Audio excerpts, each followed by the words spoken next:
ਵਾਹਿਗੁਰੂ ਜੀ ਕਾ ਖਾਲਸਾ ਵਾਹਿਗੁਰੂ ਜੀ ਕੀ ਫਤਿਹ। ਪਰਮ ਸਨਮਾਨਯੋਗ ਗੁਰੂ ਪਿਆਰੇ ਗੁਰੂ ਸਵਾਰੇ ਸਤਸੰਗੀਓ, ਸਿੱਖ missionary college Ludhiana ਵੱਲੋਂ ਚੱਲ ਰਹੀ ਰੋਜ਼ਾਨਾ ਆਨਲਾਈਨ ਗੁਰਮਤਿ ਕਲਾਸ ਵਿੱਚ ਆਪ ਸਾਰਿਆਂ ਨੂੰ ਜੀ ਆਇਆਂ। ਅਕਾਲ ਪੁਰਖ ਦੀ ਅਪਾਰ ਬਖਸ਼ਿਸ਼ ਦੇ ਨਾਲ ਸਤਿਗੁਰੂ ਜੀ ਦੀਆਂ ਕਥਾ ਕਹਾਣੀਆਂ ਕਰਨ ਦਾ ਸੁਣਨ ਦਾ ਸਮਾਂ ਮਿਲਦਾ ਹੈ। ਅੱਜ ਅਸੀਂ ਇੱਕ ਅਹਿਮ ਵਿਸ਼ਾ ਹੈ, ਗੁਰਬਾਣੀ ਆਪਣੇ ਰੋਜ਼ਾਨਾ ਜੀਵਨ ਵਿੱਚ, ਸਮਾਜਿਕ ਜੀਵਨ ਵਿੱਚ ਇਹਨੂੰ ਕਿਵੇਂ ਕੋਰਿਲੇਟ ਕਰੀਏ। ਤਾਂ ਅੱਜ ਦਾ ਵਿਸ਼ਾ ਹੈ, ਗੁਰਬਾਣੀ ਦੀ ਰੋਸ਼ਨੀ ਵਿੱਚ ਸਮਾਜਿਕ ਜੀਵਨ ਕਿਵੇਂ ਜੀਏ। ਇਹ ਵਿਸ਼ਾ ਵੀਰ ਤੇਜਿੰਦਰ ਸਿੰਘ ਜੀ ਦਿੱਲੀ ਤੋਂ ਸਾਡੇ ਨਾਲ ਨਿਭਾ ਰਹੇ ਹਨ। तो मैं वीर तेजिंदर सिंह जी ਨੂੰ ਬੇਨਤੀ ਕਰਦਾ ਹਾਂ ਕਿ ਆਪਣਾ ਵਿਸ਼ਾ ਸ਼ੁਰੂ ਕਰਨ। ਵੀਰ ਤੇਜਿੰਦਰ ਸਿੰਘ ਜੀ।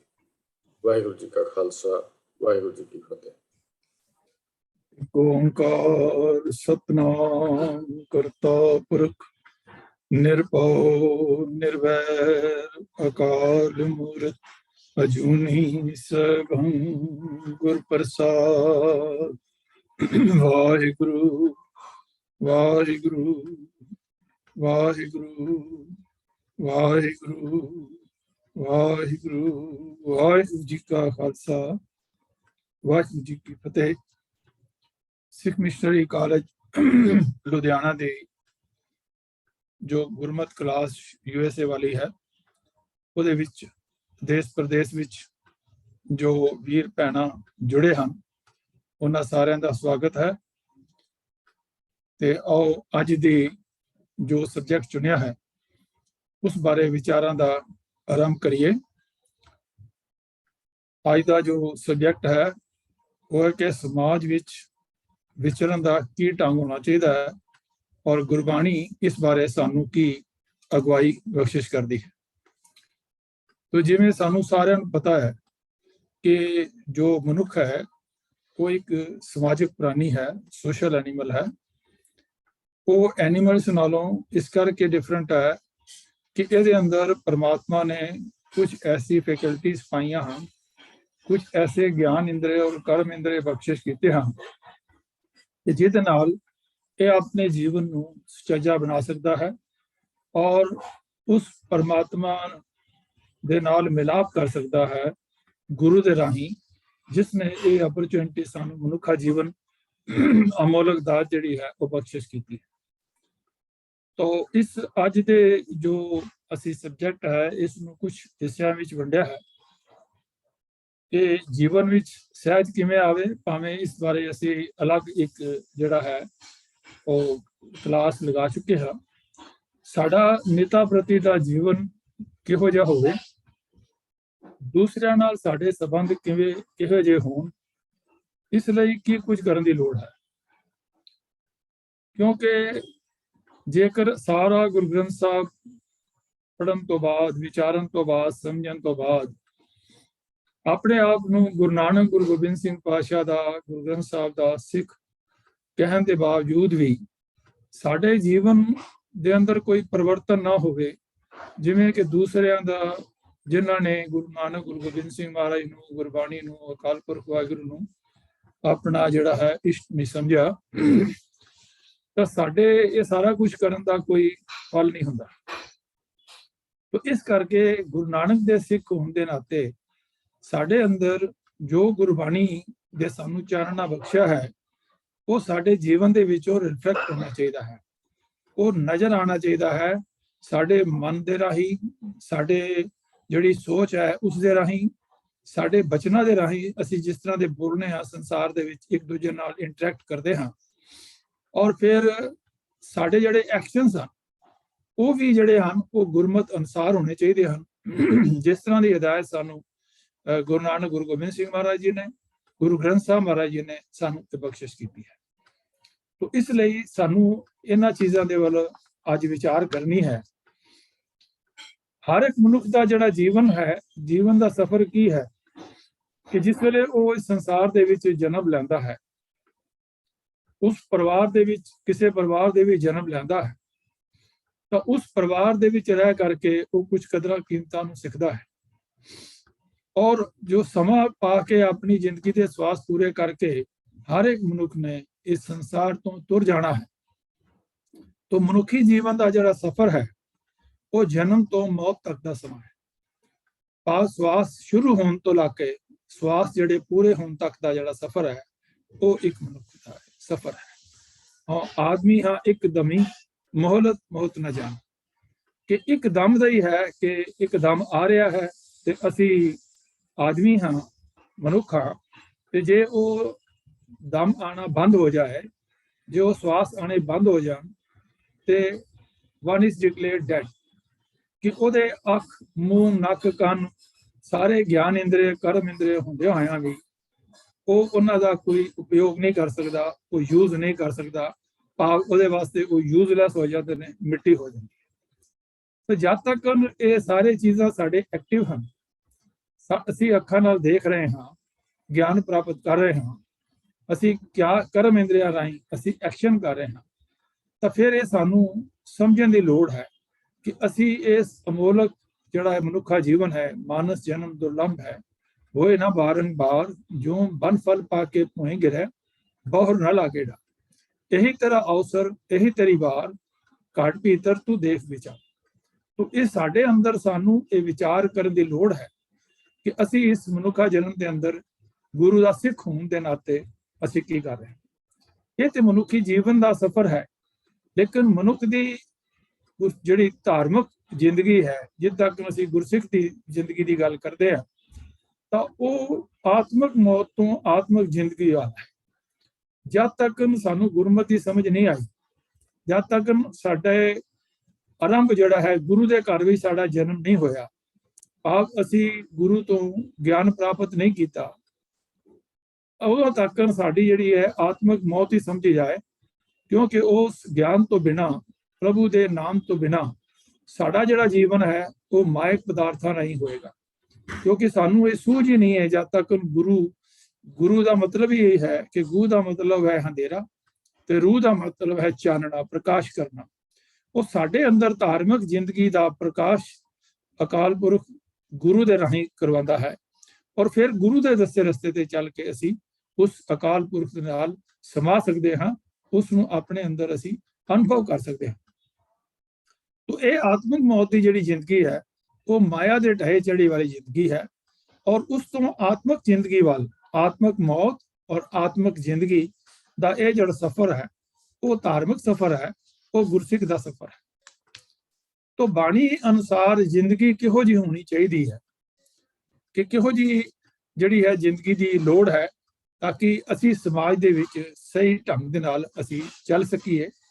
ਤੋ ਇਸ ਬਾਰੇ ਸਾਡਾ ਖਾਣਾ ਪੀਣਾ ਤੇ ਸਾਡਾ ਜਿਹੜਾ ਹੈ ਸੰਸਾਰ ਦੇ ਵਿੱਚ ਵਿਚਰਨਾ, ਉਹ ਸਾਰਾ ਇਸ ਗੱਲ ਤੇ ਆਧਾਰਿਤ ਹੈ ਕਿ ਅਸੀਂ ਕਿਸ ਤਰ੍ਹਾਂ ਖਾਂਦੇ ਹਾਂ, ਅਸੀਂ ਪੀਂਦੇ ਕਿਸ ਤਰ੍ਹਾਂ ਹਾਂ, ਸਾਡਾ ਹੱਸਣਾ ਕੀ ਹੈ, ਸਾਡਾ ਸੌਣਾ ਕੀ ਹੈ, ਤੇ ਕੀ ਅਸੀਂ ਇਹਨਾਂ ਦੇ ਵਿੱਚ ਹੀ ਗਲਤਾਨ ਹਾਂ, ਜਾਂ ਇਸ ਖਾਣਾ ਪੀਣਾ ਔਰ ਹੱਸਣੇ ਸੌਣੇ ਤੋਂ ਇਲਾਵਾ ਵੀ ਅਸੀਂ ਉਸ ਪਰਮਾਤਮਾ ਨੂੰ ਯਾਦ ਕਰਦੇ ਹਾਂ। ਤਾਂ ਨਿਰਾ ਖਾਣ ਪੀਣ ਹੱਸਣ ਤੇ ਸੌਣ ਦੇ ਆਹਾਰਾਂ ਵਿੱਚ ਰਿਹਾ ਇਹ ਜੀਵ ਨੂੰ ਮੌਤ ਭੁੱਲ ਜਾਂਦੀ ਹੈ।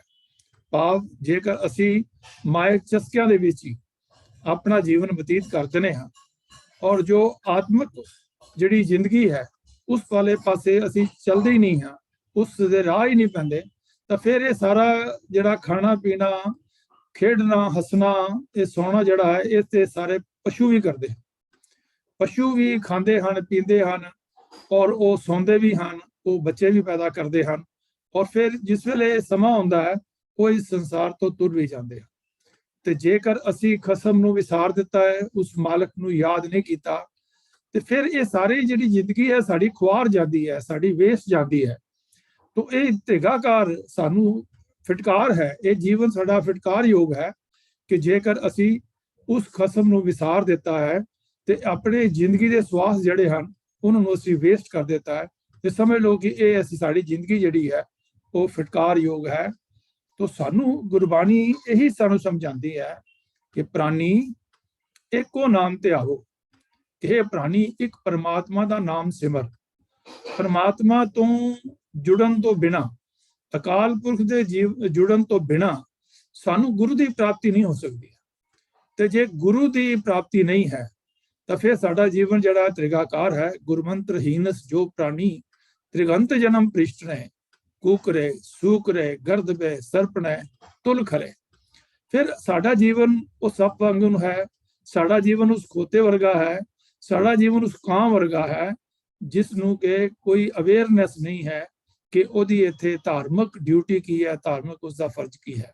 ਕਿਉਂਕਿ ਉਹ ਤੇ ਆਪਣੀ ਇੱਕ ਜੂਨ ਜਿਹੜੀ ਹੈ ਉਹ ਭੁਗਤਣ ਵਾਸਤੇ ਆਏ ਹਨ।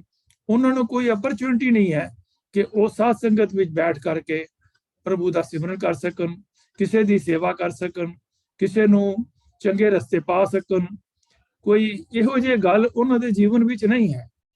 ਤੋ ਆਪਣੀ ਪਤ ਸੇਤੀ ਘਰ ਜਾਓ ਆਈ ਹੈ ਪ੍ਰਾਣੀ। ਜੇ ਤੈਨੂੰ ਇਹ ਸਮਝ ਹੈ ਪ੍ਰਮਾਤਮਾ ਨੇ ਗਿਆਨ ਦਿੱਤਾ ਹੈ, ਗੁਰੂ ਦਾ ਗਿਆਨ ਤੈਨੂੰ ਪ੍ਰਾਪਤ ਹੋਇਆ ਹੈ, ਤੇ ਸਿਮਰਨ ਦੀ ਬਰਕਤ ਨਾਲ ਤੂੰ ਆਪਣੀ ਜ਼ਿੰਦਗੀ ਨਾਲ ਪ੍ਰਭੂ ਦੇ ਚਰਨਾਂ ਵਿੱਚ ਤੂੰ ਪਹੁੰਚ ਸਕਦਾ ਹੈ। ਇਹ ਇੱਕ ਤਰੀਕਾ ਹੈ। ਤੁਧ ਨੂੰ ਸੇਵੇਂ ਤੁਝ ਕਿਆ ਦੇਵੇਂ, ਮੰਗਿਆ ਲੈਵੇਂ ਰਹੇ ਨਹੀਂ। ਇਹ ਪ੍ਰਭੂ ਜਿਹੜੇ ਬੰਦੇ ਤੈਨੂੰ ਸਿਮਰਦੇ ਹਨ, ਇੱਕ ਸਟੇਟਮੈਂਟ ਹੈ ਕਿ ਜਿਹੜੇ ਤੈਨੂੰ ਸਿਮਰਦੇ ਹਨ ਉਹ ਤੈਨੂੰ ਪਹੁੰਚ ਜਾਂਦੇ ਹਨ। ਜਿਹੜੇ ਬੰਦੇ ਤੈਨੂੰ ਸਿਮਰਦੇ ਹਨ ਤੇਰਾ ਤਾਂ ਕੁਝ ਨਹੀਂ ਸਵਾਰਦੇ, ਕਿਉਂਕਿ ਤੈਨੂੰ ਉਹ ਕੁਝ ਵੀ ਦੇ ਨਹੀਂ ਸਕਦੇ, ਸਗੋਂ ਤੈਥੋਂ ਮੰਗਦੇ ਹੀ ਰਹਿੰਦੇ ਹਨ ਤੇ ਤੈਥੋਂ ਦਾਤਾ ਲੈਂਦੇ ਹੀ ਰਹਿੰਦੇ ਹਨ ਤੇ ਤੇਰੇ ਦਰ ਤੋਂ ਮੰਗੇ ਬਿਨਾਂ ਰਹਿ ਨਹੀਂ ਸਕਦੇ। ਦੇਂਦਾ ਦੇ ਲੈਂਦੇ ਥੱਕ ਪਾਹੇ, ਜੁਗਾ ਜੁਗੰਤਰ ਖਾਹੀ ਖਾਏ। ਤਾਂ ਅਸੀਂ ਜੁਗਾ ਜੁਗਾਂ ਤੋਂ ਜ਼ਿਆਦਾ ਸੰਸਾਰ ਬਣਿਆ ਹੈ, ਅਸੀਂ ਪਰਮਾਤਮਾ ਤੋਂ ਦਾਤਾ ਲੈ ਕਰਕੇ ਆਪਣੇ ਜੀਵਨ ਦੇ ਵਿੱਚ ਅਸੀਂ ਨਿਰਵਾਹ ਕਰਦੇ ਹਾਂ। ਤਾਂ ਇਹ ਬਾਣੀ ਅਨੁਸਾਰ ਜਿਹੜੀ ਹੈ ਜ਼ਿੰਦਗੀ ਕਿਹੋ ਜਿਹੀ ਹੋਣੀ ਚਾਹੀਦੀ ਹੈ, ਇੱਕ ਮੇਜਰ ਕੁਐਸਚਨ ਹੈ ਜਿਹੜਾ ਅਸੀਂ ਅੱਜ ਦੇਖ ਰਹੇ ਹਾਂ, ਸਟੱਡੀ ਕਰ ਰਹੇ ਹਾਂ ਕਿ ਉਹ ਕਿਹੋ ਜਿਹੀ ਜ਼ਿੰਦਗੀ ਹੋਣੀ ਚਾਹੀਦੀ ਹੈ।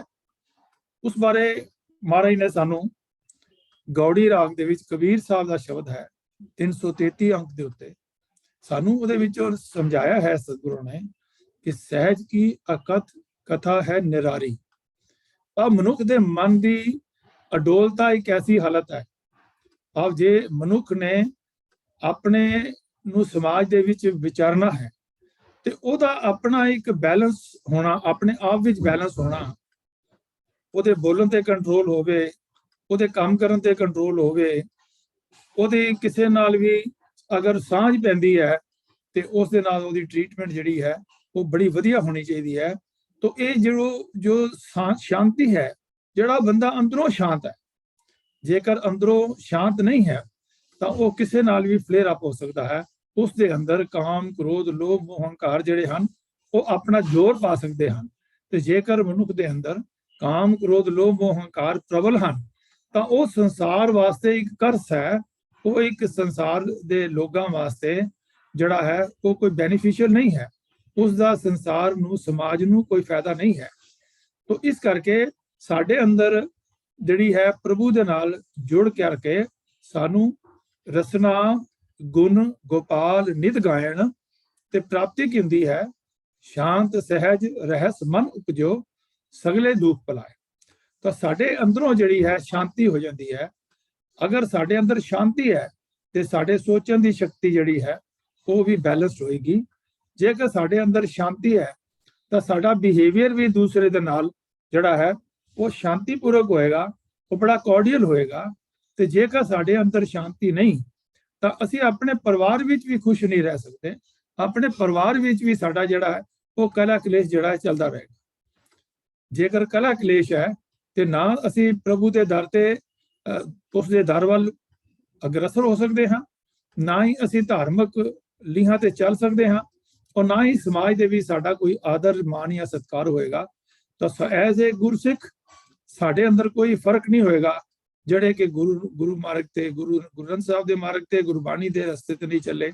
ਔਰ ਜੇ ਅਗਰ ਅਸੀਂ ਚੱਲ ਕੇ ਵੀ ਆਪਣੇ ਅੰਦਰ ਅਡੋਲਤਾ ਔਰ ਸ਼ਾਂਤੀ ਜਿਹੜੀ ਹੈ ਉਹ ਪੈਦਾ ਨਹੀਂ ਕੀਤੀ, ਸ਼ਾਂਤ ਸਹਿਜ ਅਵਸਥਾ ਰਹਿਸ ਮਨ ਉਪਜੋ, ਸਾਡੇ ਰਸ ਦਾ ਇੱਕ ਜੀਵਨ ਹੈ, ਸਾਡੇ ਬੋਲਾਂ ਦੇ ਵਿੱਚ ਰਸ ਹੋਣਾ ਚਾਹੀਦਾ ਹੈ, ਇੰਨੀ ਕਸ਼ਿਸ਼ ਹੋਣੀ ਚਾਹੀਦੀ ਹੈ ਕਿ ਜਿਵੇਂ ਕਿ ਸਾਡੇ ਨਾਲ ਇੱਕ ਵਾਰੀ ਕੋਈ ਬੰਦਾ ਮਿਲ ਜਾਵੇ ਤਾਂ ਉਹਨੂੰ ਮੁੜ ਕੇ ਸਾਡੇ ਨਾਲ ਮਿਲਣ ਦਾ ਉਹਦਾ ਦਿਲ ਕਰੇ। ਜਿਵੇਂ ਕਿ ਪਿੱਛੇ ਜੇ ਸਾਡੀ ਕਲਾਸ ਦੇ ਵਿੱਚ ਹੀ ਵੀਰ ਜੀ ਨੇ ਇਹ ਗੱਲ ਕਲੀਅਰ ਕੀਤੀ ਸੀਗੀ ਕਿ ਸਾਡਾ ਜੀਵਨ ਇਸ ਤਰ੍ਹਾਂ ਹੋਣਾ ਚਾਹੀਦਾ ਹੈ ਜਿਵੇਂ ਇੱਕ ਜਗਦਾ ਦੀਵਾ ਹੈ। ਦੀਵਾ ਕੀ ਕਰਦਾ ਹੈ? ਉਹ ਆਪ ਤਾਂ ਜਲਦਾ ਹੈ ਲੇਕਿਨ ਦੂਸਰਿਆਂ ਨੂੰ ਉਹ ਰੋਸ਼ਨੀ ਪਹੁੰਚਾਉਂਦਾ ਹੈ।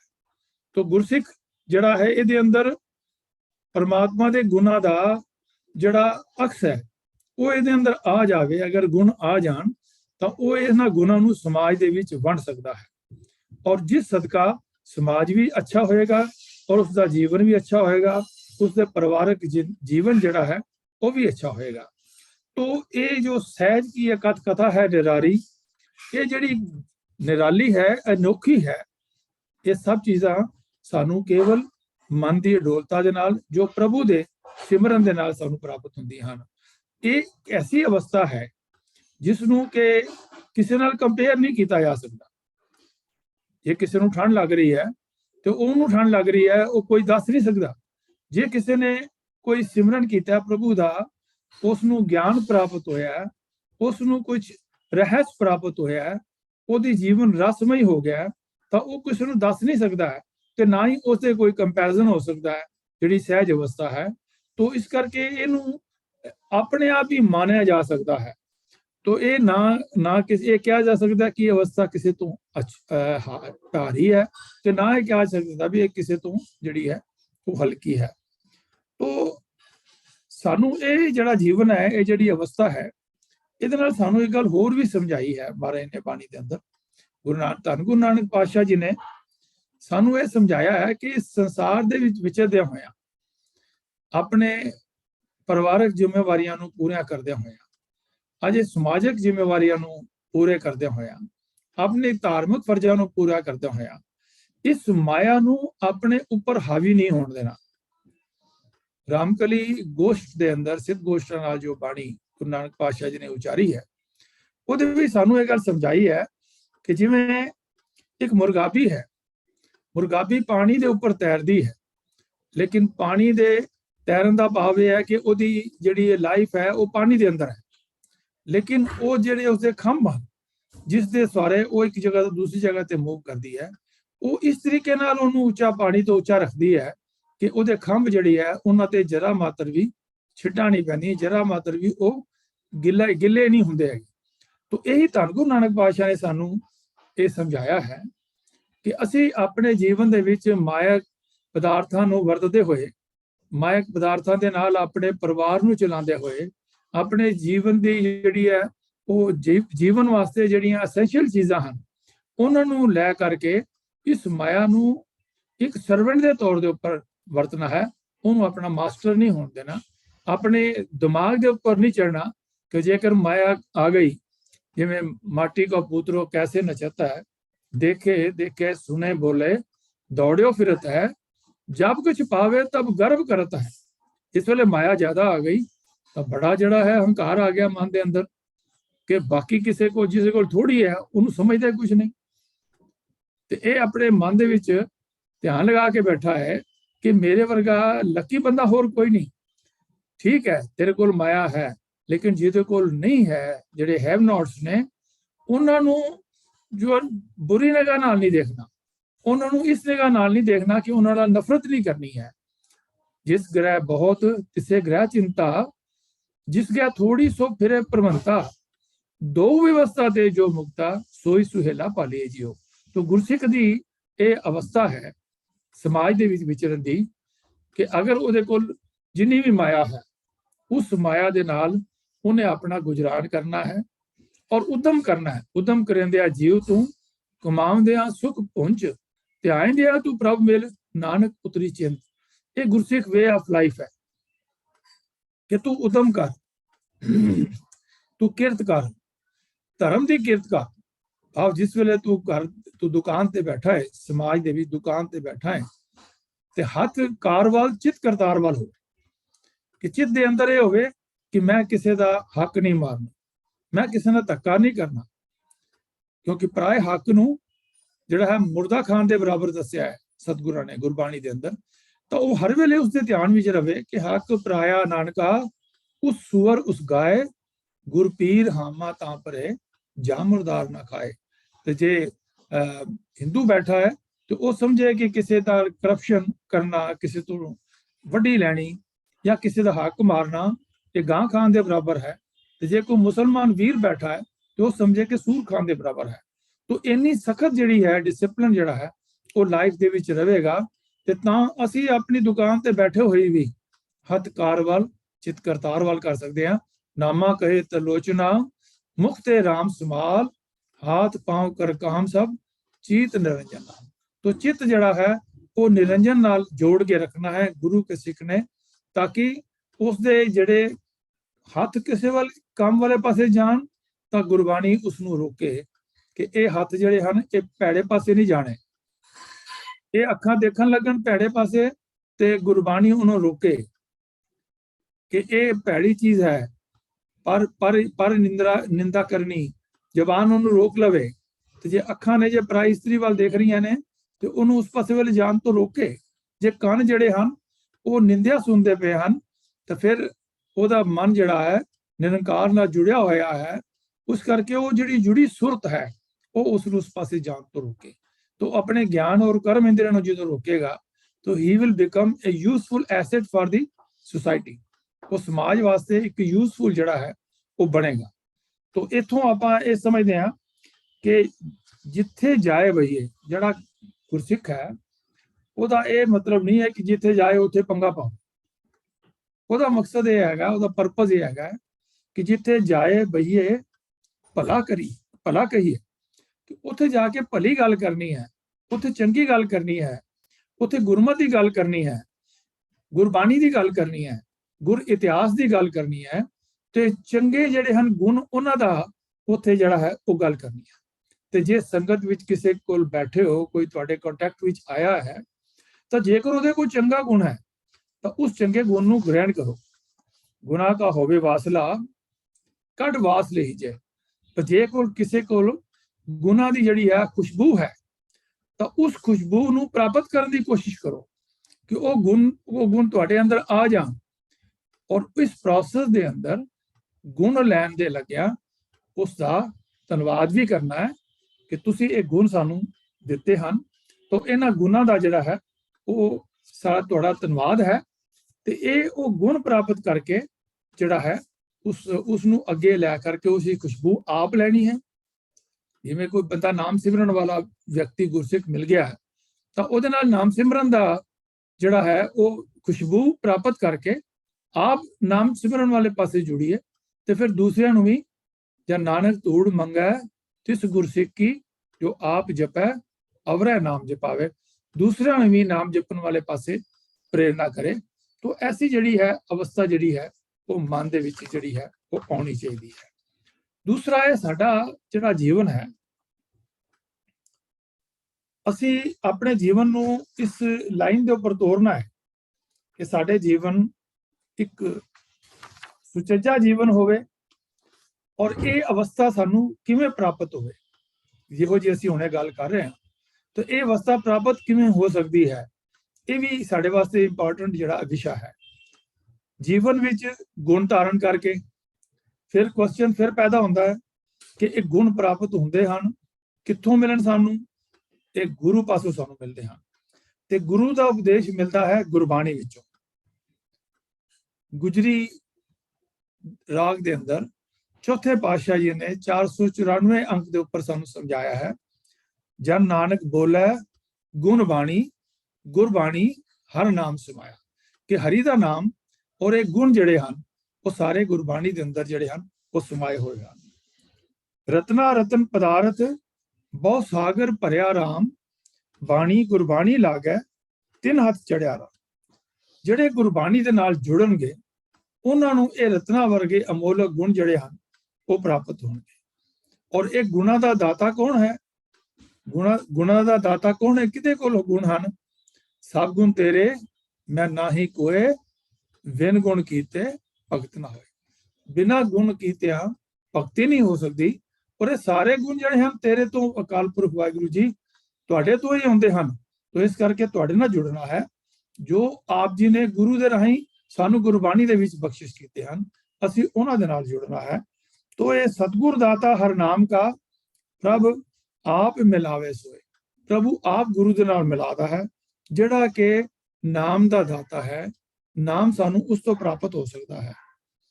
ਸਤਿਗੁਰ ਹਰ ਪ੍ਰਭ ਬੁਝਿਆ, ਗੁਰ ਜੇਵੜ ਅਵਰ ਨਾ ਕੋਈ। ਤੋ ਸਤਿਗੁਰ ਜਿਹੜਾ ਹੈ ਉਸ ਦੇ ਬਰਾਬਰ ਹੋਰ ਕੋਈ ਨਹੀਂ।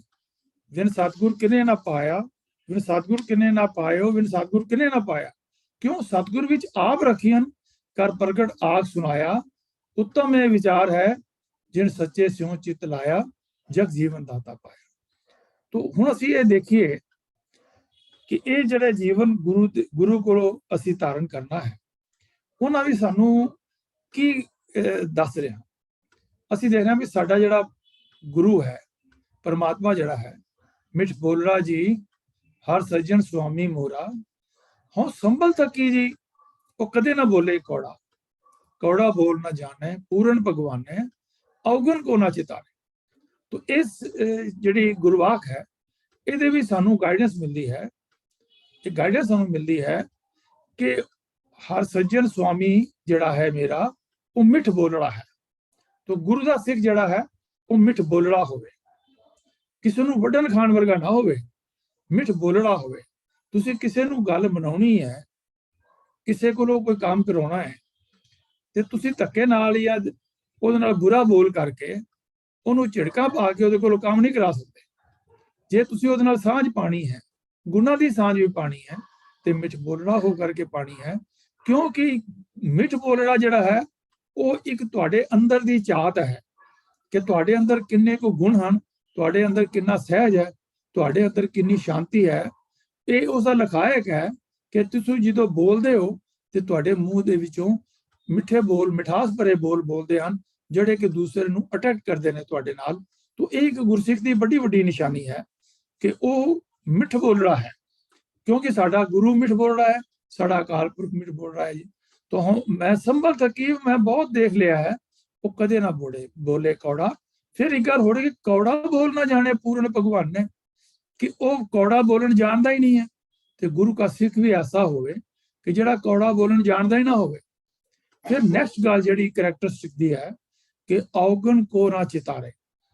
जे कोई बंदा है उहदे च कोई औगण मिल जाता है तो उन्होंने छज च पा के छड्डण दी लोड़ नहीं है, उसनों बंदा इग्नोर कर सकता है। जिवें गुनाह का होवे वासला कड़वास लीजे, जे गुण होवन साजना मिल सांझ करीजे। सांझ करीजे गुनाह करी छाड़ अवगण चलीए। जे उहदे कोई अवगण भी नजर आता है तो तुसी उसनों इग्नोर कर सकते हो। तो ये एक जीवन दे विच बड़ी वड्डी गल है। और फिर इसका अगर साडे अंदर किते किसे नाल कोई टुट भज जाती है, किसे नाल कोई गल बिगड़ जाती है, तो सतगुर सानू फरमांदे हन कि गंढ प्रीति मिठे बोल, कि असी मिठे बोल करके किसे नाल जिहड़ा विगाड़ है, किसे नाल साडी कोई प्रीत टुट गई है, तो उसनूं असी जोड़ सकते हैं। मुड़ के वो तुहाडे नाल फिर जुड़ सकता है जे तुसी उहदे नाल मिठा बोलोगे, जे उस नाल प्रीत करोगे। तो प्रीत का रिजल्ट होएगा कि वो रियलाइज करेगा कि यार शायद मेरे को मिस्टेक हो गई है। तो इस करके वो तुहाडे करैक्टर तो प्रभावित हो करके तुहाडे नाल मुड़ जुड़ेगा, तो वो जी टुटी हुई प्रीत सी जी है वो खत्म हो जाएगी। तो टुटती किवें है? मान लो चंगा भला बंदा बैठा है, गलबात हो रही है, लेकिन तुसी अगर उहदे नाल बुरा बोल देता, उसनूं कोई गलत गल कह दी जिहड़ी कि उहनूं पिंच कर गई, तो उहदे नाल की है, फिर वो इग्नोर करेगा कि मैं तुहाडे इस बंदे नाल नहीं बैठना है, क्योंकि इस बंदे का तो मकसद ही है कि इसने तो मतलब बुरा बोलना ही बोलना है। हर किसी दे नाल जिहड़ा है वो अवगुणां नूं जिहड़ा है वो उजागर करना है। तो ये सानू समझण दी लोड़ है कि असी ये जिहड़े मनुख हन मात्र हन, ये जो समाज दे विच लोग हन, ये बड़े सानू जिहड़े हन अमोलक बंदे हन, जिन्हां दे नाल सानू विचरण दा ये जिंदगी बिताउण दा समा मिल रहा है। तो बाबा फरीद जी ने सानू समझाया, एक फिक्का ना गलाए सबना मैं सच्चा धनी, कि सारियां दे विच मनुखां दे विच एक बड़ी वड्डी चीज़ है कि जेकर असी समझांगे कि जिस नाल असी डील कर रहे हैं, जिस नाल असी गलबात कर रहे हैं, जिस नाल असी विचर रहे हैं, उसके अंदर मेरा सच्चा मालक वस रहा है। तो फिर जिहदे अंदर मेरा मालक वस रहा है, मैं उहदे नाल बुरा क्यों बोलांगा, मैं उहदे नाल फिक्की गल क्यों करांगा? क्योंकि नानक फिक्का बोलिए तन मन फिक्का होए, ਕਿ ਜਿਹੜਾ ਬੰਦਾ ਫਿੱਕਾ ਬੋਲਦਾ ਹੈ ਉਸਦੇ ਆਪਣੇ ਵੀ ਰਿਟਰਨ ਦੇ ਵਿੱਚ ਮਨ ਦੇ ਵਿੱਚ ਉਹਦਾ ਤਨ ਵੀ ਫਿੱਕਾ ਹੋ ਜਾਂਦਾ ਹੈ ਤੇ ਉਹਦਾ ਮਨ ਵੀ ਫਿੱਕਾ ਹੋ ਜਾਂਦਾ ਹੈ। ਇਹ ਮਤਲਬ ਕਿ ਜਿਹਨੂੰ ਕਹਿੰਦੇ ਨੇ ਕਿ ਰਿਟਰਨ ਗਿਫਟ ਮਿਲ ਜਾਂਦੀ ਹੈ ਕਿ ਤੁਸੀਂ ਕਿਸ ਨਾਲ ਫਿੱਕਾ ਬੋਲੋਗੇ ਤੇ ਤੁਹਾਡੇ ਅੰਦਰ ਵੀ ਜਿਹੜਾ ਉਹ ਜਿਹੜੀ ਫਿੱਕਾਪਨ ਹੈ ਉਹ ਆਏਗਾ। ਨਾਨਕ ਫਿੱਕਾ ਬੋਲੀਏ ਤਨ ਮਨ ਫਿੱਕਾ ਹੋਏ, ਫਿੱਕਾ ਫਿੱਕੀ ਸਦੀ ਹੈ, ਫਿੱਕਾ ਫਿੱਕੀ ਸੋਏ। ਉਹਨੂੰ ਫਿਰ ਸਾਰੇ ਕਹਿੰਦੇ ਨੇ ਇਹ ਬੰਦਾ ਫਿੱਕਾ ਹੈ, ਇਹ ਬੰਦਾ ਗਲਤ ਬੋਲਣ ਵਾਲਾ ਹੈ। ਤੋ ਇਸ ਕਰਕੇ ਫਿੱਕੀ ਗੱਲ ਨਹੀਂ ਕਰਨੀ। ਸਾਰਿਆਂ ਦੇ ਵਿੱਚ ਉਹ ਸੱਚਾ ਧਨੀ ਹੈ, ਸਭ ਮੇ ਜੋਤ ਹੈ ਸੋਏ, ਤਿਸ ਦੇ ਚਾਨਣ ਸਭ ਮੇ ਚਾਨਣ ਹੋਏ, ਕਿ ਸਾਰਿਆਂ ਦੇ ਅੰਦਰ ਉਹ ਪਰਮਾਤਮਾ ਜੈ ਬੈਠਾ ਹੈ। ਮਿੱਠ ਬੋਲਣਾ ਜੀ ਸਾਰਿਆਂ ਦੇ ਵਿੱਚ ਬੈਠਾ ਹੋਇਆ ਹੈ। ਸਭੇ ਕੱਢ ਰਾਮ ਬੋਲੇ, ਰਾਮਾ ਬੋਲੇ, ਰਾਮ ਬੋਲੇ, ਰਾਮ ਬਿਨਾ ਕੋ ਬੋਲੇ ਰੇ। ਜਿਹੜਾ ਵੀ ਬੰਦਾ ਕੋਈ ਬੋਲ ਰਿਹਾ ਉਹਦੇ ਅੰਦਰ ਉਹ ਪਰਮਾਤਮਾ ਰਾਮ ਆਪ ਵਸ ਰਿਹਾ ਹੈ, ਆਪ ਬੋਲ ਰਿਹਾ ਹੈ। ਇਸ ਕਰਕੇ ਉਹਨੂੰ ਇਹ ਸਮਝ ਕੇ ਕਿ ਉਹਦੇ ਅੰਦਰੋਂ ਵੀ ਰੱਬ ਬੋਲ ਰਿਹਾ ਹੈ, ਤੋ ਇਸ ਕਰਕੇ ਉਹਦੇ ਨਾਲ ਪ੍ਰੀਤ ਪਾਣੀ ਹੈ। ਹਿਆਉ ਨਾ ਕਹੀ ਠਾਏ, ਕਿਸੇ ਦਾ ਦਿਲ ਨਾ ਦੁਖਾਓ। ਇਹ ਵੀ ਜਿਹੜੀ ਗੱਲ ਹੈ ਕਿ ਗੁਰਸਿੱਖ ਦਾ ਕਰੈਕਟਰ ਹੈ ਕਿ ਉਹ ਕਿਸੇ ਦਾ ਦਿਲ ਨਹੀਂ ਦੁਖਾਉਂਦਾ, ਬੜੇ ਠਰਮੇ ਦੇ ਨਾਲ ਉਹ ਗੱਲ ਆਪਣੀ ਅੱਗੇ ਪਹੁੰਚਾਉਂਦਾ ਹੈ। ਮਾਨਕ ਸਭ ਅਮੋਲਵੇ, ਇਹ ਬੜੇ ਜਿਹੜੇ ਅਮੋਲਕ ਜਿਹੜੇ ਹਨ ਤੇ ਮਨੁੱਖ ਜਿਹੜੇ ਹਨ ਉਹ ਬੜੇ ਜਿਹੜੇ ਹਨ ਅਮੋਲਕ ਹਨ। ਤੋ ਇਹਨਾਂ ਦੇ ਨਾਲ ਬੜਾ ਪਿਆਰ ਪਾਉਣ ਦੀ ਲੋੜ ਹੈ। ਫਿਰ ਇਹ ਗੱਲ ਹੈ ਕਿ ਅਸੀਂ ਆਪਣੇ ਅੰਦਰ ਕੀ ਗੁਣ ਹੋਰ ਪੈਦਾ ਕਰੀਏ ਕਿ ਜਿਹਦੇ ਨਾਲ ਸਾਡਾ ਜੀਵਨ ਹੋਰ ਜਿਹੜਾ ਹੈ ਉੱਚਾ ਔਰ ਸੁਚੱਜਾ ਹੋਵੇ। ਫਰੀਦ ਸਾਹਿਬ ਨੇ 1384 ਅੰਕ ਦੇ ਵਿੱਚ ਸ਼ਲੋਕਾਂ ਦੇ ਵਿੱਚ ਸਾਨੂੰ ਫਰਮਾਇਆ ਹੈ ਕਿ ਨਿਮਨ ਸੋ ਅੱਖਰ। ਇਹ ਨੋਟ ਕਰਨ ਵਾਲੀਆਂ ਗੱਲਾਂ ਨੇ ਕਿ ਨਿਮਣਾ ਕਿਸੇ ਦੇ ਅੱਗੇ ਆਪਣੇ ਆਪ ਨੂੰ ਨੀਵਾਂ ਸਮਝਣਾ, ਹੈਂਕੜ ਵਿੱਚ ਨਹੀਂ ਰਹਿਣਾ, ਆਕੜ ਵਿੱਚ ਨਹੀਂ ਰਹਿਣਾ, ਹੰਕਾਰ ਵਿੱਚ ਨਹੀਂ ਰਹਿਣਾ। ਨਿਮਨ ਸੋ ਅੱਖਰ ਖਵਨ ਗੁਣ। ਹੁਣ ਖਵਨ ਗੁਣ ਇੱਕ ਬੜੀ ਇੰਪੋਰਟੈਂਟ ਚੀਜ਼ ਹੈ। ਖਵਨ ਦਾ ਮਤਲਬ ਹੁੰਦਾ ਬਰਦਾਸ਼ਤ ਕਰਨਾ। ਮੰਨ ਲਓ ਕਿਸੇ ਨੇ ਸਾਨੂੰ ਕੋਈ ਗੱਲ ਕਰ ਵੀ ਦਿੱਤੀ ਤੇ ਉਸੇ ਵੇਲੇ ਉਹਦੀ ਗਰਦਨ ਪਕੜਨ ਨਾਲ ਜਿਹੜਾ ਹੈ ਉਹ ਵਿਗੜ ਸਕਦੀ ਹੈ ਉਹਦੇ ਨਾਲ ਹਮੇਸ਼ਾ ਵਾਸਤੇ, ਔਰ ਇੱਕ ਕ੍ਰਾਈਮ ਵੀ ਹੋ ਸਕਦਾ ਹੈ। ਤੋ ਇਸ ਕਰਕੇ ਉਸ ਚੀਜ਼ ਨੂੰ ਸਮਝਣਾ ਕਿ ਮੈਂ ਉਸ ਗੱਲ ਨੂੰ ਬਰਦਾਸ਼ਤ ਵੀ ਕਰਨਾ ਹੈ। ਕਿਸੇ ਨੇ ਸਾਨੂੰ ਗਲਤ ਕਹਿਤਾ, ਫਿਰ ਸਮਾਂ ਆਉਣ ਤੇ ਉਸ ਨੂੰ ਪਿਆਰ ਦੇ ਨਾਲ ਅਸੀਂ ਸਮਝਾਉਣਾ ਹੈ। ਜੇਵਾ ਮਣੀਆ ਮੰਤ, ਤੋ ਮਣੀਆ ਮੰਤ ਪਾਵੇ ਹੈ ਕਿ ਸਰਵੋਤਮ ਮੰਤ ਇਹ ਹੈ ਕਿ ਅਸੀਂ ਆਪਣੀ ਜੇਵਾ ਤੋਂ ਮਿੱਠਾ ਬੋਲਣਾ, ਜਿਵੇਂ ਅਸੀਂ ਹੁਣੇ ਗੱਲ ਕੀਤੀ ਹੈ।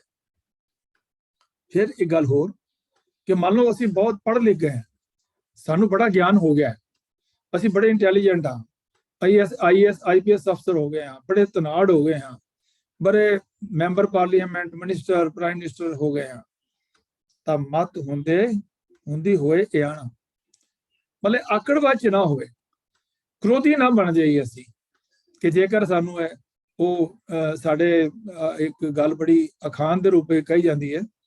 ਉਹ ਕਹਿੰਦਾ ਕੋਈ ਪੜ੍ਹੇ ਲਿਖੇ ਵੀ ਆਓ ਤੇ ਉਹ ਅੱਗੋਂ ਜਵਾਬ ਦਿੰਦਾ, ਕਹਿੰਦਾ ਸੜੇ ਭਲੇ ਐਵੇਂ ਫਿਰਨੇ। ਭਾਵ ਜੇ ਅਸੀਂ ਪੜ੍ਹੇ ਲਿਖੇ ਹਾਂ ਤੇ ਤਾਂ ਹੀ ਆਕੜ ਕੇ ਫਿਰ ਰਹੇ ਹਾਂ, ਤਾਂ ਹੀ ਸੜੇ ਭਲੇ ਫਿਰਨੇ ਪਏ ਹਾਂ, ਤਾਂ ਹੀ ਤੇ ਸਾਡੇ ਜੀਵਨ ਦੇ ਵਿੱਚ ਮਿਠਾਸ ਨਹੀਂ ਹੈ, ਤਾਂ ਹੀ ਤੇ ਅਸੀਂ ਮਤਲਬ ਹੰਕਾਰੇ ਹਾਂ। ਹੰਕਾਰਿਆ ਸੋ ਮਾਰਿਆ, ਪ੍ਰਾਈਡ ਹੈ ਤੇ ਫਾਲ। ਜਿਸ ਵੇਲੇ ਹੰਕਾਰ ਆ ਗਿਆ ਉਸ ਵੇਲੇ ਬੰਦਾ ਮਰ ਗਿਆ, ਸਮਝ ਖਤਮ ਹੋ ਗਿਆ। ਕਿਉਂਕਿ ਹੰਕਾਰ ਦੇ ਵਿੱਚ, ਕ੍ਰੋਧ ਦੇ ਵਿੱਚ, ਕਾਮ ਦੇ ਵਿੱਚ, ਲੋਭ ਦੇ ਵਿੱਚ, ਮੋਹ ਦੇ ਵਿੱਚ ਜਿਹੜੀ ਸੋਚਣ ਦੀ ਸ਼ਕਤੀ ਜਿਹੜੀ ਹੈ ਉਹ ਖਤਮ ਹੋ ਜਾਂਦੀ ਹੈ। ਤੇ ਜੇ ਸੋਚਣ ਦੀ ਸ਼ਕਤੀ ਖਤਮ ਹੋ ਗਈ ਤੇ ਫਿਰ ਅਸੀਂ ਸਿਮਰਨ ਕਿਵੇਂ ਕਰਾਂਗੇ, ਅਸੀਂ ਸੇਵਾ ਕਿਵੇਂ ਕਰਾਂਗੇ, ਅਸੀਂ ਵੰਡ ਕੇ ਕਿਵੇਂ ਛਕਾਂਗੇ, ਅਸੀਂ ਧਰਮ ਦੀ ਕਿਰਤ ਕਿਵੇਂ ਕਰਾਂਗੇ, ਤਾਂ ਅਸੀਂ ਨਹੀਂ ਕਰ ਸਕਦੇ। ਤਾਂ ਇਸ ਕਰਕੇ ਜਿਹੜੀ ਮਤ ਅੰਧਿਆਇਆ ਵੀ ਅਗਰ ਚੰਗੀ ਮਤ ਹੈ, ਚੰਗੇ ਗੁਣ ਆਪਣੇ ਅੰਦਰ ਹੈ, ਤਾਂ ਉਹਨਾਂ ਗੁਣਾਂ ਨੂੰ ਵੰਡਣਾ ਹੈ, ਉਹਨਾਂ ਗੁਣਾਂ ਦਾ ਹੰਕਾਰ ਨਹੀਂ ਕਰਨਾ। ਤਾਣ ਹੁੰਦੇ ਹੋਏ ਨਿਤਾਣਾ, ਕਿ ਆਪਣੇ ਅੰਦਰ ਬੜੀ ਤਾਕਤ ਹੈ, ਬੜੀ ਪਾਵਰ ਹੈ ਸਾਡੇ ਕੋਲ, ਤੇ ਉਸ ਪਾਵਰ ਨੂੰ ਲੋਕ ਭਲਾਈ ਵਾਸਤੇ ਇਸਤੇਮਾਲ ਕਰੀਏ, ਦੂਜਿਆਂ ਦੇ ਭਲੇ ਵਾਸਤੇ ਇਸਤੇਮਾਲ ਕਰੀਏ।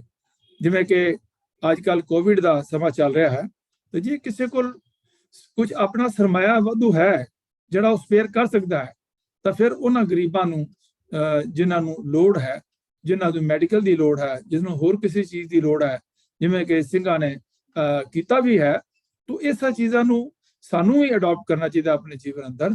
ਕਿ ਅਗਰ ਸਾਡੇ ਕੋਲ ਕਿਸੇ ਪ੍ਰਕਾਰ ਦਾ ਵੀ ਕੋਈ ਪਾਵਰ ਹੈ, ਤਾਣ ਹੈ, ਤਾਂ ਅਸੀਂ ਉਸ ਨਾਲ ਕਿਸੇ ਨੂੰ ਡਰਾਈਏ ਨਾ, ਅਸੀਂ ਉਹਦੇ ਨਾਲ ਉਸਦਾ ਫਾਇਦਾ ਉਹਨੂੰ ਪਹੁੰਚਾਈਏ। ਜੇ ਕਿਸੇ ਦਾ ਕੋਈ ਘਰ ਟੁੱਟ ਗਿਆ ਹੈ, ਘਰ ਭੱਜ ਗਿਆ ਹੈ, ਕਿਸੇ ਦਾ ਕੋਈ ਹੋਰ ਨੁਕਸਾਨ ਹੋ ਗਿਆ ਹੈ, ਤੇ ਅਸੀਂ ਉਹਨਾਂ ਦੀ ਜਿਹੜੀ ਹੈ ਲੀਗਲ ਵੀ ਐਡ ਕਰੀਏ, ਉਹਨਾਂ ਨੂੰ ਹੋਰ ਤਰੀਕੇ ਨਾਲ ਵੀ ਜਿਹੜੀ ਹੈ हेल्प करनी चाहिए है। तो को ऐस आप वंडाए को ऐसा भगत सदाए, अनहोंदा आप वंडाए। ਹੁਣ एक बड़ी वड्डी गल है जिहड़ी कि सानू सिख इतिहास ਦੇ ਵਿੱਚ ਵੀ ਮਿਲਦੀ ਹੈ कि जिस वेले प्रशादा जिहड़ा है लंगर तैयार हुंदा सी ते उस वक्त अनहोंदा आप वंडाए को ऐसा भगत सदाए, कोई ऐसा जीवन सी उन्हां दा कि लंगर तैयार करके आवाज मारनी ऊंची कि गुरु का लंगर तैयार है जी, आओ जिसने छकना है छक लवे।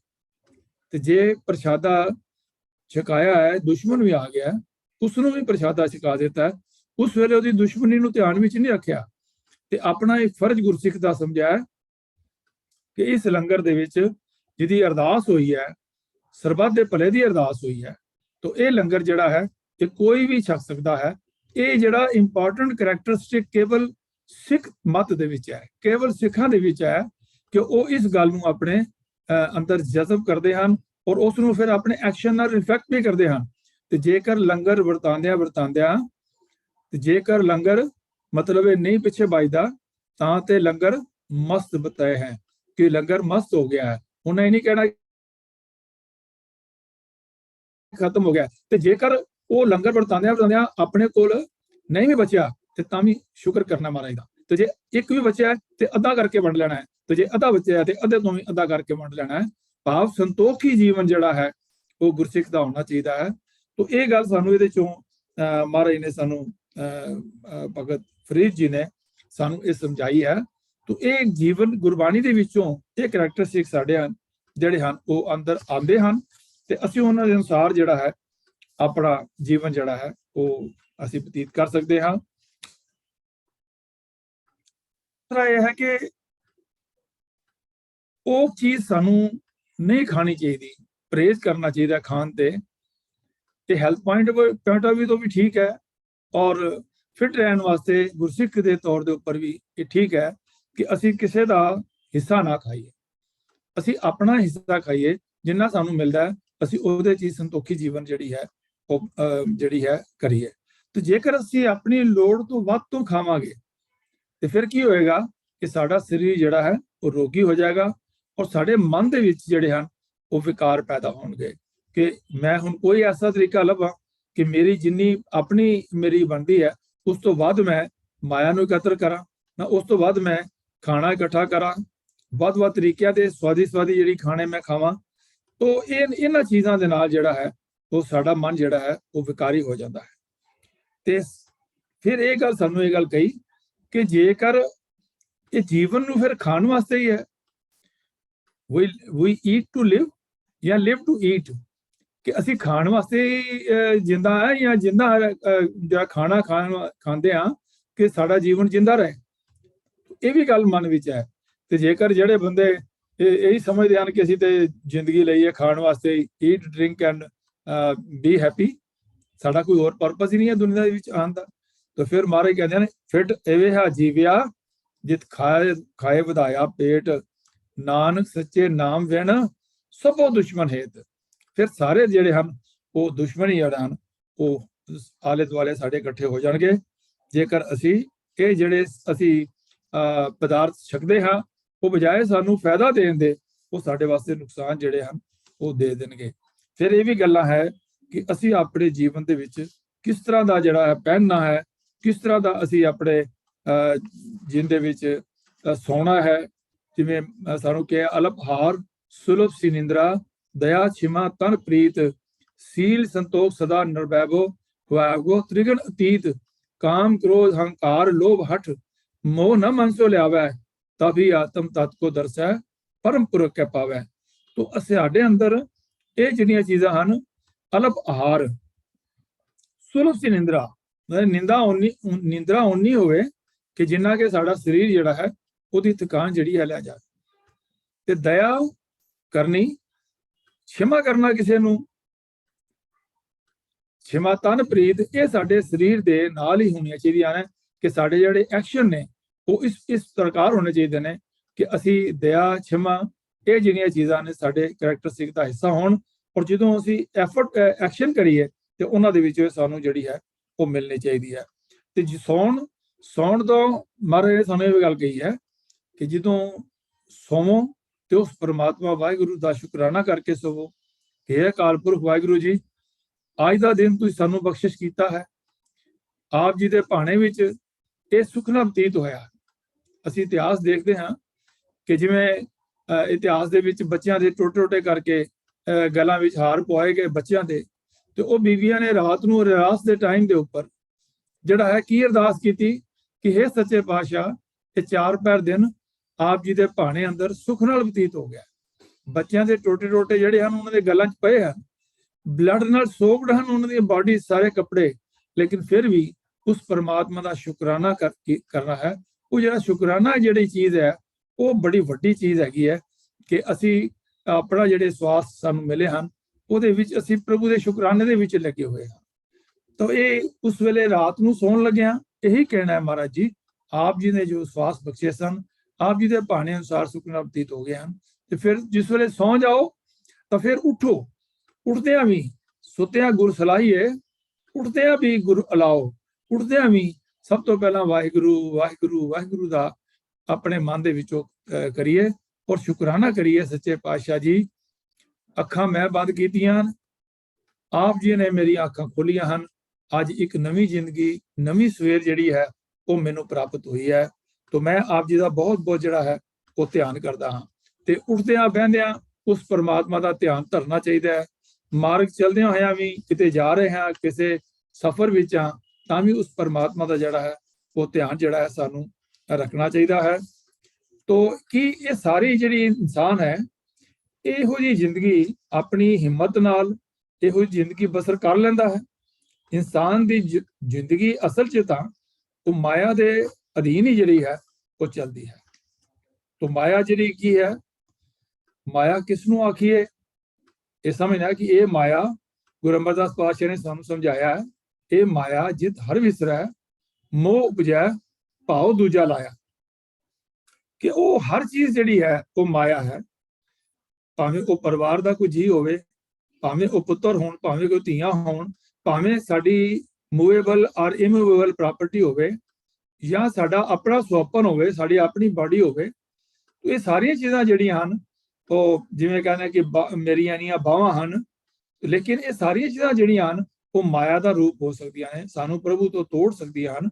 ਜਿਤ ਹਰ ਵਿਸਰੈ, ਅਗਰ ਇਹਨਾਂ ਦੇ ਨਾਲ ਸਾਡਾ ਹਰੀ ਦੇ ਨਾਲ ਪਿਆਰ ਜਿਹੜਾ ਹੈ, ਵਾਹਿਗੁਰੂ ਦੇ ਨਾਲ ਜਿਹੜਾ ਟੁੱਟ ਜਾਂਦਾ ਹੈ, ਤਾਂ ਫਿਰ ਇਹ ਮਾਇਆ ਜਿਤ ਹਰ ਵਿਸਰੈ ਮੋਹ ਉਪਜੇ ਭਾਉ ਦੂਜਾ ਲਾਇਆ, ਪਰਮਾਤਮਾ ਤੋਂ ਛੁੱਟ ਕਰਕੇ ਕਿਸੇ ਹੋਰ ਪਾਸੇ ਦਾ ਧਿਆਨ ਲੱਗ ਜਾਂਦਾ ਹੈ, ਤਾਂ ਇਹ ਮਾਇਆ ਹੈ। ਤਾਂ ਮਾਇਆ ਕਿਸ ਨੂੰ ਆਖੀ ਹੈ? ਕਿਆ ਮਾਇਆ ਕਰਮ ਕਮਾਏ? ਕਿ ਮਾਇਆ ਕਿਸ ਚੀਜ਼ ਦਾ ਨਾਮ ਹੈ, ਮਾਇਆ ਦਾ ਕੀ ਸਰੂਪ ਹੈ, ਜੀਵਾਂ ਉੱਤੇ ਪ੍ਰਭਾਵ ਪਾ ਕੇ ਉਹਨਾਂ ਦੀ ਰਾਹੀਂ ਮਾਇਆ ਕਿਹੜੇ ਕੰਮ ਕਰਦੀ ਹੈ? ਤਾਂ ਉੱਤਰ ਇਹ ਮਾਇਆ ਤੋਂ ਮਿਲਦਾ ਹੈ ਕਿ ਇਹ ਜੀਵ ਦੁੱਖ ਦੀ ਨਿਵਰਤੀ ਵਿੱਚ ਤੇ ਸੁੱਖ ਦੀ ਲਾਲਸਾ ਵਿੱਚ ਬੱਝਾ ਰਹਿੰਦਾ ਹੈ, ਕਿ ਮਾਇਆ ਦੇ ਢਹਿ ਚੜਿਆ ਰਹਿੰਦਾ ਹੈ ਕਿ ਮੈਨੂੰ ਜਿਹੜਾ ਹੈ ਸੁੱਖ ਪ੍ਰਾਪਤ ਹੋਣ। ਸੁੱਖ ਕੇ ਹੇਤ ਬਹੁਤ ਦੁੱਖ ਪਾਵਤ, ਸੇਵ ਕਰਤ ਜਨ ਜਨ ਕੀ, ਦੁਆਰੇ ਦੁਆਰ ਸਵਾਨ ਜੋ ਡੋਲਤ, ਨੈ ਸੁਧ ਰਾਮ ਭਜਨ ਕੀ। ਇਹ ਮਾਇਆ ਜਿਹੜੀ ਹੈ ਰਾਮ ਭਜਨ ਦੀ ਸੁਧ ਹੀ ਨਹੀਂ ਰਹਿਣ ਦਿੰਦੀ ਹੈ। ਤਾਂ ਉਸ ਸੁੱਖ ਦੀ ਲਾਲਸਾ ਵਾਸਤੇ ਔਰ ਦੁੱਖਾਂ ਦੀ ਨਿਵਰਤੀ ਵਾਸਤੇ ਹੀ ਇਹ ਮਨੁੱਖ ਜਿਹੜਾ ਆਪਣਾ ਸਾਰੇ ਜਿਹੜੇ ਹਨ ਅਮੋਲਕ ਸਵਾਸ ਹਨ ਉਹਨਾਂ ਨੂੰ ਜਿਹੜਾ ਹੈ ਉਹ ਵੇਸਟ ਕਰ ਦਿੰਦਾ ਹੈ ਕਿ ਮੈਂ ਵੱਡਾ ਹਾਂ, ਮੈਂ ਹੋਰ ਵੱਡਾ ਬਣ ਜਾਵਾਂ, ਮੈਂ ਹੋਰ ਜ਼ਿਆਦਾ ਤਾਕਤਵਰ ਬਣ ਜਾਵਾਂ, ਮੈਂ ਹੋਰ ਮਾਇਆਧਾਰੀ ਬਣ ਜਾਵਾਂ। ਤਾਂ ਇਸ ਵਿੱਚ ਸਾਰੇ ਜਿਹੜੀ ਹੈ ਇਹ ਪ੍ਰੇਰਨਾ ਜਿਹੜੀ ਹੈ ਉਹ ਮਾਇਆ ਹੀ ਅੰਦਰ ਜਿਹੜੀ ਹੈ ਉਹ ਕੰਮ ਕਰਦੀ ਹੈ। ਤਾਂ ਗੁਰੂ ਦੇ ਸ਼ਬਦ ਤੋਂ ਬਿਨਾਂ ਜੀਵ ਦੀ ਇਹ ਭਟਕਣਾ ਜਿਹੜੀ ਹੈ ਮੁਕਤੀ ਨਹੀਂ, ਨਾਲ ਹੀ ਇਸ ਦੇ ਅੰਦਰੋਂ ਮੈਂ ਮੇਰੀ ਦੀ ਪ੍ਰੇਰਨਾ ਜਿਹੜੀ ਹੈ ਉਹ ਦੂਰ ਨਹੀਂ ਹੁੰਦੀ, ਜਦ ਤੱਕ ਗੁਰੂ ਦੇ ਸ਼ਬਦ ਦੇ ਨਾਲ ਅਸੀਂ ਆਪਣੀ ਸੁਰਤ ਨੂੰ ਜੋੜਦੇ ਨਹੀਂ ਹੈ। ਤੇ ਜਾਣਦੇ ਨਹੀਂ ਕੋ ਸੁਖੀ ਤਾਂ ਕੇ ਪਾਛੇ ਜਾਓ, ਛੋੜ ਜਾਏ ਉਹ ਸਗਲ ਕਹੋ ਫਿਰ ਲਪਟਾਓ।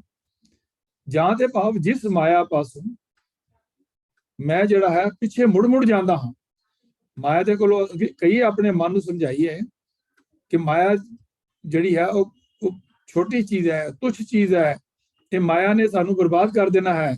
ਲੇਕਿਨ ਫਿਰ ਵੀ ਮਾਇਆ ਜਿਹੜਾ ਹੈ, ਮਾਇਆ ਦੇ ਪਾਸੇ ਸਾਡਾ ਮਨ ਜਾਂਦਾ ਹੈ, ਜਿਸ ਪਾਸੋਂ ਕਦੇ ਕੋਈ ਵੀ ਕਦੇ ਸੁਖੀ ਨਹੀਂ ਹੋਇਆ। ਜਿਸ ਸੁਖ ਤੇ ਸ਼ਿਵ ਬ੍ਰਹਮ ਡਰਾਣਾ, ਸੋ ਸੁਖੂ ਹਮੂ ਸਾਚ ਕਰ ਜਾਣਾ। ਕਿ ਜਿਹੜੇ ਇਸ ਮਾਇਆ ਦੇ ਸੁੱਖਾਂ ਤੋਂ ਸ਼ਿਵ ਬ੍ਰਹਮਾ ਵਰਗੇ ਜਿਹੜੇ ਹਨ ਬੜੇ ਵੱਡੇ ਬੰਦੇ ਕਹੇ ਜਾਂਦੇ ਨੇ, ਉਹ ਵੀ ਜਿਹੜੇ ਇਸ ਤੋਂ ਮੁਕਤ ਨਹੀਂ ਰਹਿ ਸਕੇ। ਤੇ ਅਸੀਂ ਉਹਨੂੰ ਜਿਹੜਾ ਹੈ ਸੁਖ ਮੰਗਤ ਦੁੱਖ ਆਗੇ ਆਵੇ, ਸੋ ਸੁਖ ਹਮੂ ਨਾ ਮੰਗਿਆ ਪਾਵੇ। ਤਾਂ ਸਾਨੂੰ ਇਸ ਮਾਇਆ ਦੇ ਸੁੱਖਾਂ ਨੂੰ ਨਹੀਂ ਮੰਗਣਾ ਚਾਹੀਦਾ, ਕਿਉਂਕਿ ਇਸ ਮਾਇਆ ਜਿਹੜੀ ਹੈ ਇੱਕ ਸੁੱਖ ਦੇ ਕਰਕੇ ਅਨੇਕਾਂ ਜਿਹੜੀ ਹੈ ਉਹ ਦੁੱਖ ਜਿਹੜੀ ਸਾਨੂੰ ਦਿੰਦੀ ਹੈ।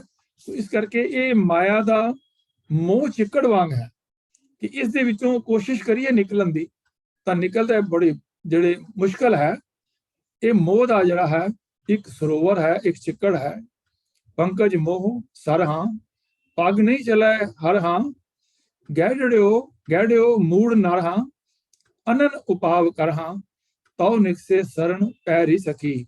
409 ਅੰਕ ਤੇ ਸਤਿਗੁਰ ਸਾਨੂੰ ਸਮਝਾ ਰਹੇ ਹਨ ਕਿ ਹੇ ਸਹੇਲੀ, ਸੰਸਾਰ ਸਮੁੰਦਰ ਵਿੱਚ ਮੋਹ ਦਾ ਚਿੱਕੜ ਹੈ।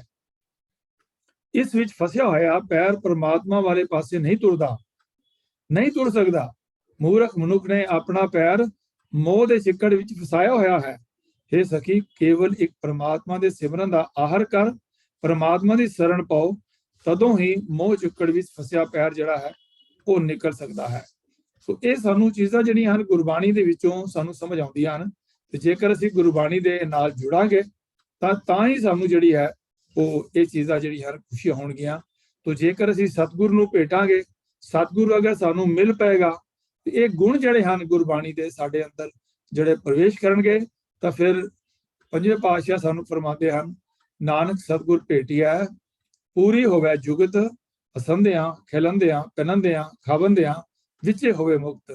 हे नानक सतगुर मिल पाए तां जीवन दी ठीक जाच आ जांदी है, ते हसदियां खेडदियां खांदियां पहनंदियां भाव दुनिया के सारे काम करदियां होया संसार दे विच विचरदियां होया भी साडा विहार जिहड़ा है वो चंगा हो सकता है, सजा हो सकता है, और कामादिक विचार जो साडे अंदर बुरे विचार हैं विकार हैं उन्हां तों असीं जिहड़े हैं वो बच सकते हैं। तो अपनी जिंदगी विच सहज आ जावे तां दूसरे नाल साडा व्यवहार जिहड़ा है वो भी जिहड़ा है चंगा हो सकेगा। पर का बुरा ना राखो चीत, तुमको दुख नाही भाई मीत। हे वीर मित्र, कदे किसी का बुरा ना चितविया करो, कदे मन विच ये इच्छा पैदा ना होण दिओ कि किसी का नुकसान होवे। इसका सिट्टा ये होएगा कि तुहानू कोई भी दुख जिहड़ा है वो पो नहीं सकेगा।